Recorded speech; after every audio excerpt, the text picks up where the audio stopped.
quest'anno abbiamo dovuto rinunciare ai nostri grandi fuochi pirotecnici che vengono di solito lanciati nella notte del 21 agosto.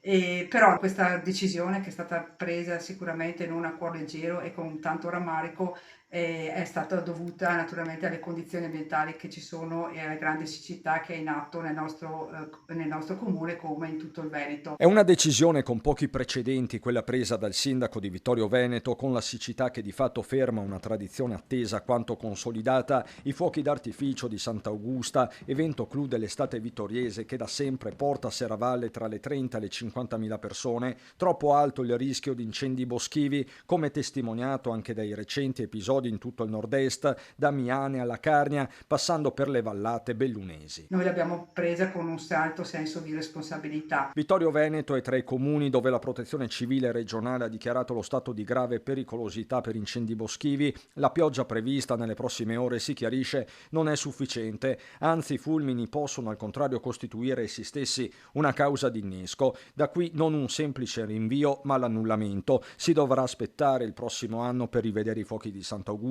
ma resta la fiera secolare con le sue tante iniziative, al lavoro decine di volontari. Da qui il messaggio del sindaco: siccità o non siccità. Invito naturalmente tutti a partecipare, le genti che arrivano da tutto il Triveneto, è una grande fiera e vale la pena di venire a Serravalle per trascorrere delle bellissime serate.